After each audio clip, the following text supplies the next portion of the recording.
I'm in Concert, County Durham this morning, having a look at this Audi S5, which is a bit poorly. Concert, if you didn't know, is is actually the third highest market town in England. It's in the foothills of the Pennines, ex-steel town. And amongst the famous people from Concert, actually Rowan Atkinson was born here, believe it or not. So anyway, back to the Audi. This is an Audi A5. It's a 4.2.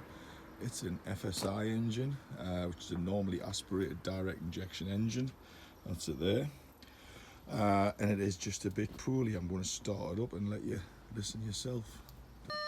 Unfortunately, it's one of them ones with a third pedal, so I've got to climb in to get it to start. Hear that?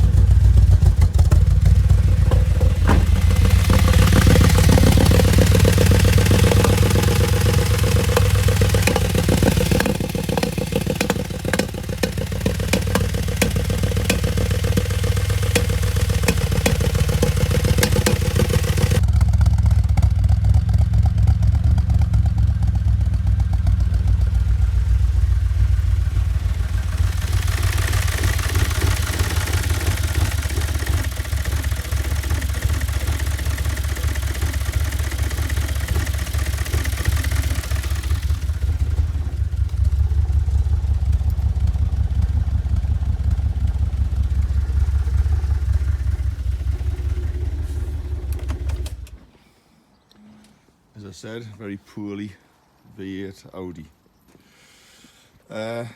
You would have noticed that the engine tone changed halfway through that run there.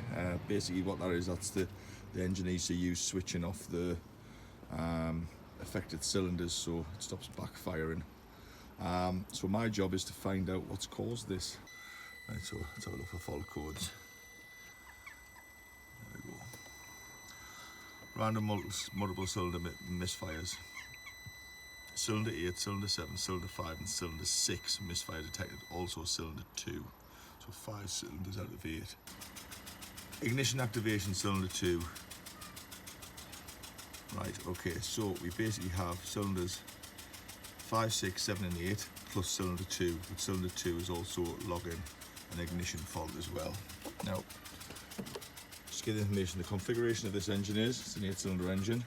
This is cylinder 1 here, and it goes 1, 2, 3, 4, 5, 6, 7, 8. So we have misfires all the way down this bank. So cylinders 5, 6, 7 and 8, we've got misfires.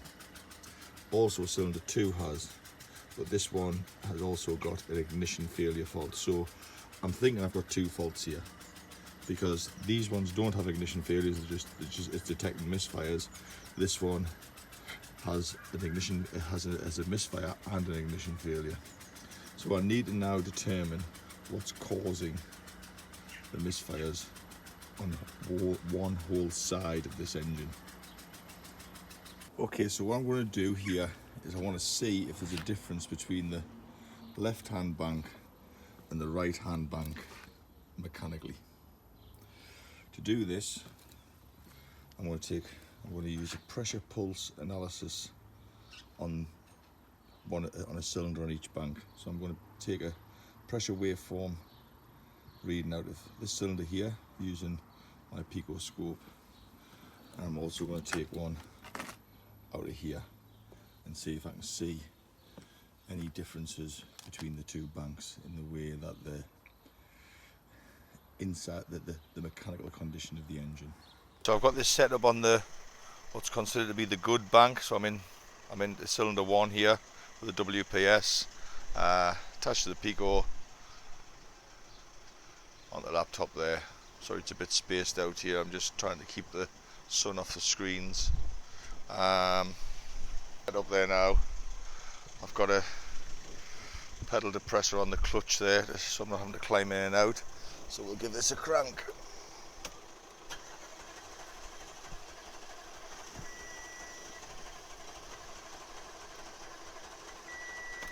Right, let's see what that shows up.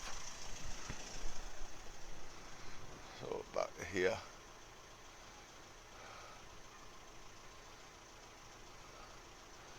There we go. Let's have a look at that. looks pretty normal.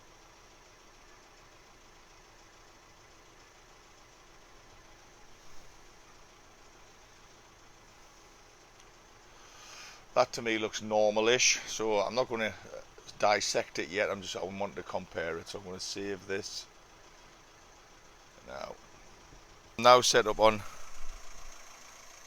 cylinder number 5 to do the same test, and we'll compare that against that bank. So basically comparing one bank against the other. So let's have a look.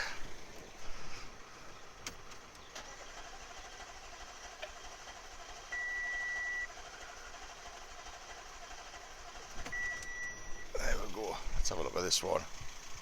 It looks any different. Right, there's what problem.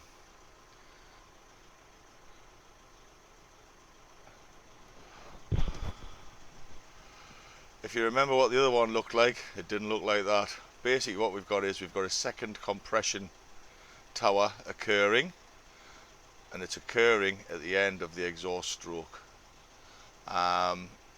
So this engine has mechanical problems. I'm going to take one more, and I'm going to take that with intake and tailpipe pressure waveforms as well. Okay, set up for one big test here. I've got the pressure transducer still in cylinder 5 there. I've got a pulse sensor connected to the intake manifold here, somewhere there. So that's in front of the throttle body, sorry, between the throttle body and the inlet valve, so I'm going to get a measurement of pressure inside the inlet manifolds. I've got a current clamp on the battery positive, so I can take a relative compression test of the engine. And I've also got a pressure sensor, a pulse sensor in the tailpipe, so I can get an exhaust reading. If you notice, it's a twin tailpipe, this car, so I've got one with a bladder stuck in it to block that off, and I've got the pipe clipped into the remaining outlet. So here goes.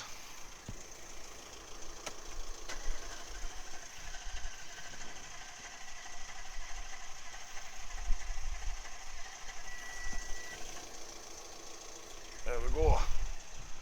So what we got, and there we go, that's the capture. So what I'm going to do is I'm going to take this capture away with us. I've got relative compression, I've got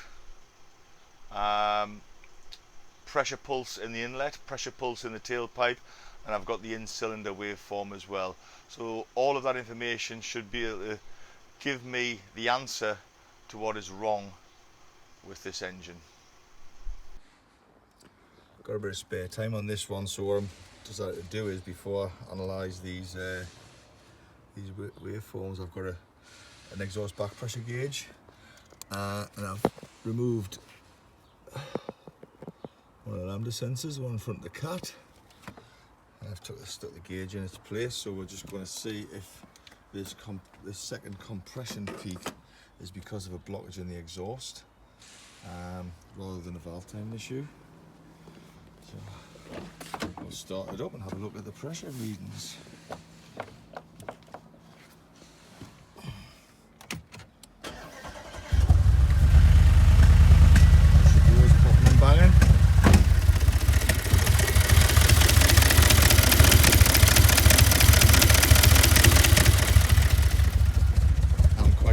Pressure in that exhaust is normal. Switch that off. So conclusive that the second compression peak is being created by probably valve timing. As I say, that's the light. This is the cat's. So this is the first cat that bolts straight on the back of the exhaust. Cat there.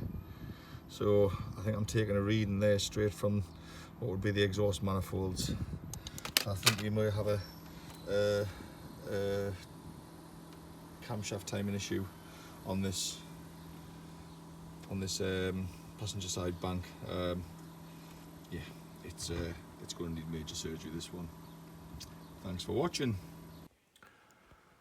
Okay, as promised, these pressure readings, or the pressure waveforms from inside the cylinders on this Audi S5.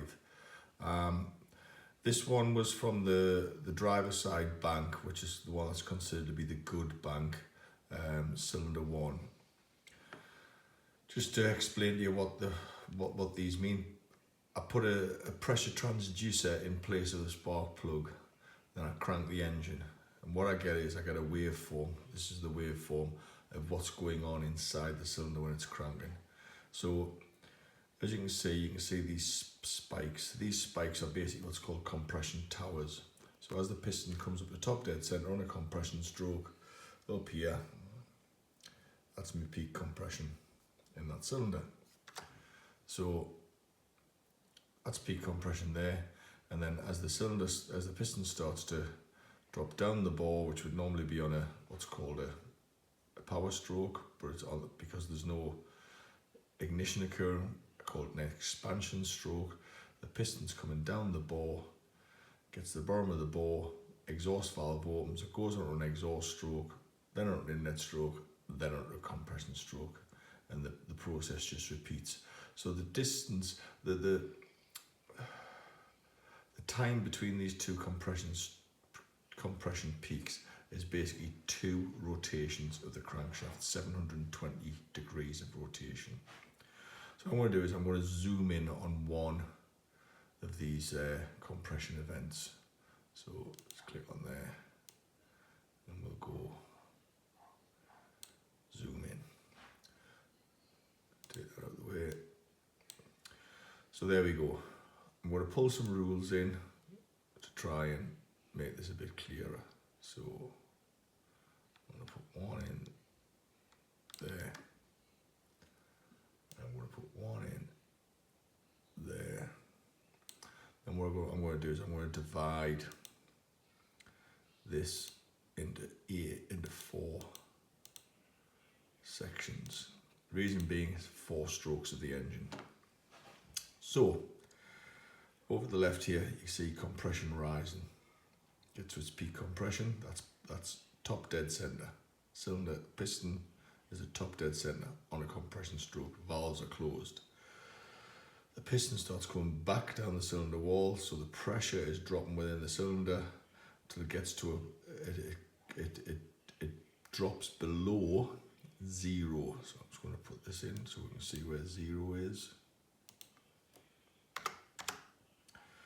So it drops below 0, basically creating a vacuum inside of the cylinder.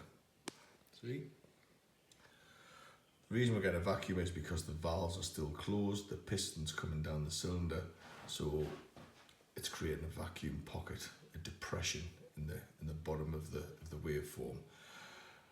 Where you see this line starting to rise, that is where the exhaust valve opens. So I'm going to put another line in there, and the exhaust valve opens round about there, so you can see the pressure starting to rise.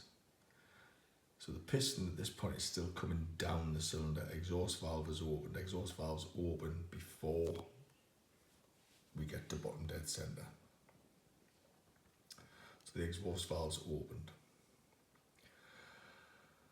This is the pressure equalizing in the cylinder because the pressure in the exhaust system is now bleeding into the cylinder, so it's starting to equalize, so it's starting to flatten out. This line here is bottom dead center, 180 degrees of rotation. So we've got 0, 180 degrees of rotation, bottom dead center. From this point here to this point here, so between 180 and 360, piston is rising up the cylinder again. Exhaust valve is open. This is why we don't have any compression occurring, because the exhaust valve is open. Basically, it's pushing the air charge that's inside the cylinder down the exhaust. So as you can see, it's kind of somewhere close to 0, which is where we'd expect it to be. So we're back at top dead center again here.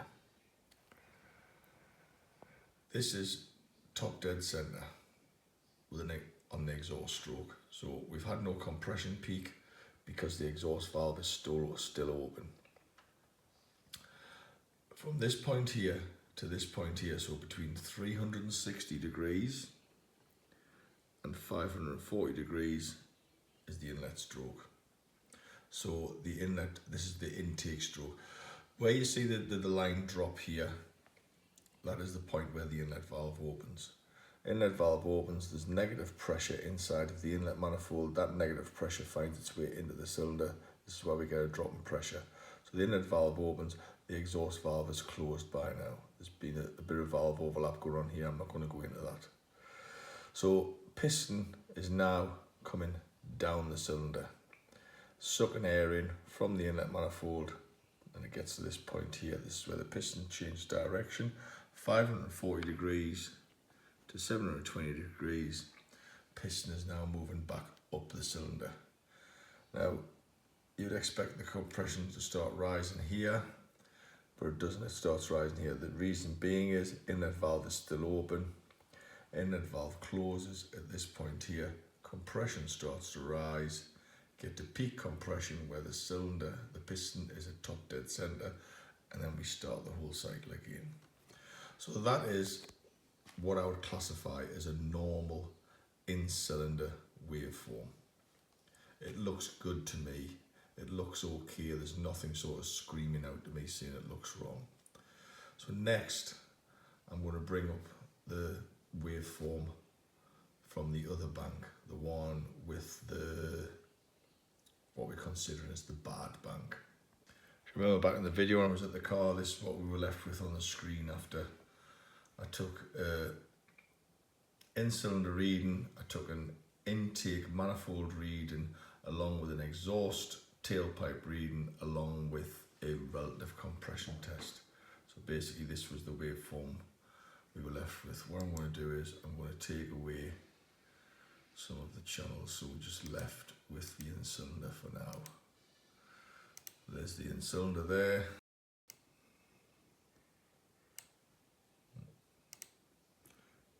One more.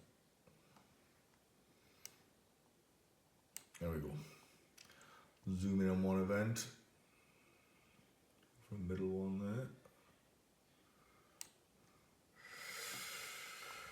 As you can see straight away, the difference between this one, so this is cylinder 5, and what we're looking at is cylinder 1. The biggest difference is this peak in the middle. I'm going to bring the rules in again, just so we can see what's what.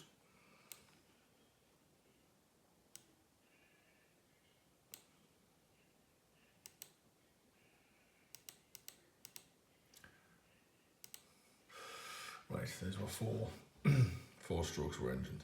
So again, we've got a compression stroke, compression rising here. We've got the piston coming down the cylinder here. The difference is we don't have that deep depression. What happens is the pressure just absolutely plummets. Also, we have this second peak here. It's a bit like watching a coronavirus chart. We have this second peak here.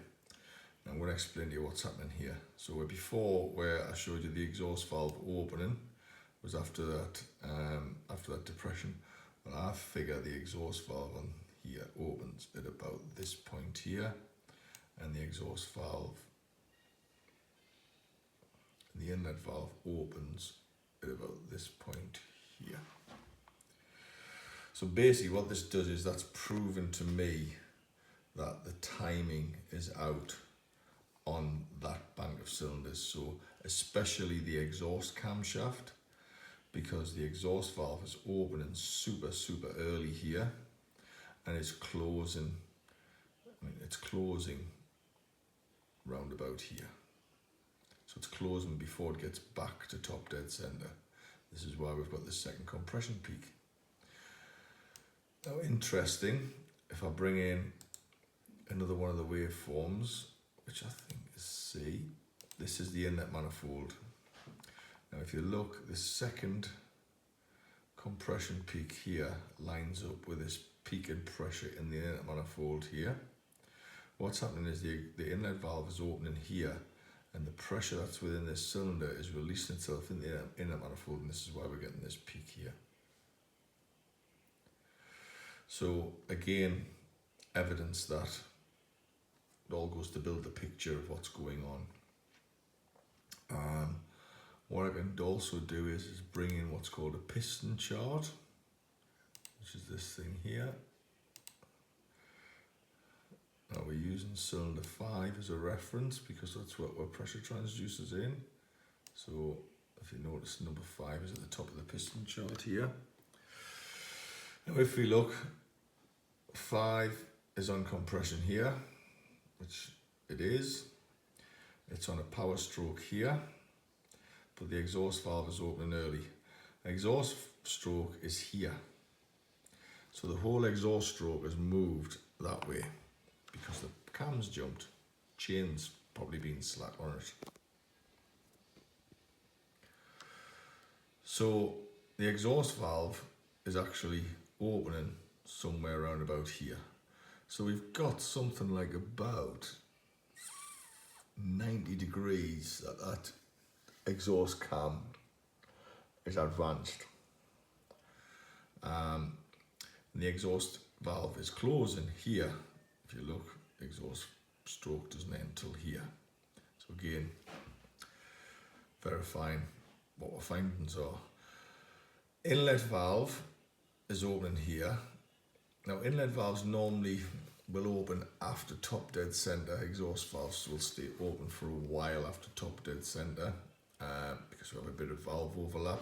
So I would say our inlet cam is also possibly about 20 degrees advanced as well. So inlet cam's jumped as well. So when that inlet valve opens, the pressure that's built inside the cylinder has been released in the inlet manifold, and this is why we're seeing the peak here.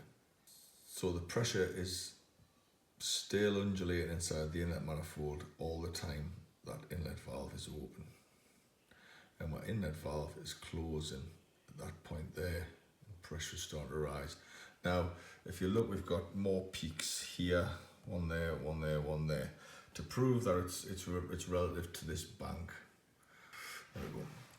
So my theory is when the inlet valve opens on a cylinder that's on the passenger side bank of the engine, which is basically cylinders 5, 6, 7 and 8, I'm going to see a rise in pressure in the inlet manifold. So cylinder 5, top one, that's what cylinder we're in now, that's the pressure analysis for that cylinder. Inlet valve's opening, unequivocal, it's opening there, pressure peak. Next pressure peak along, basically, is just before the inlet opening on cylinder 8, here, cylinder 8. Next one along, this one here, inlet valve is just starting to open on cylinder 6. So again, passenger side bank. And the first one here, inlet valve is just opened here, cylinder 7. So again, more evidence to back up my diagnosis. So the problem with this Audi is the timing chain has jumped, or the timing chain's gone slack, the cams have jumped on the passenger side bank. Exhaust one seems to have jumped further than the inlet one, but they've both jumped. So what the man knows who owns this car, without actually any strip down of his car, is that it needs the engine taken out. Engine needs to come out, the chains need to be stripped off it, and the engine time back up again, put some chains on again, and then check to see if there's any valve damage from there, so you can turn the cylinder, you can turn the engine and do leak down tests on each cylinder individually. If I hadn't done the tests I've done this morning, this man possibly could have been looking at a very extensive bill just to find out what's wrong with his car. I've spent in total about 3 hours on this car. Could have spent a day on this car, stripping down, pulling cams out, pulling, it's endless. Difference being as well is the car still starts and it still drives in a fashion, so the man can actually drive his car away still. Whereas if it had been stripped down, if he wanted to drive his car away, it would have to rebuild as well. So he's got to make a decision now. What does he want to do with his car? Does he want to spend the money repairing it? The garage where it was at, they can give him a price for doing that. Or does he just want to sell the car as a non-runner, but at least he knows what's wrong with it? That's the difference between non-intrusive testing. Still gives a conclusive answer, but basically is far more cost effective than having to do a strip down. So if you're a garage owner and you've got vehicles coming in and you want analysis done on the mechanical condition of these engines, if there's a running issue, give me a call. If you're a vehicle owner and you've got concerns about the mechanical condition of your engine, give me a call. Thanks for watching. I hope you've enjoyed this.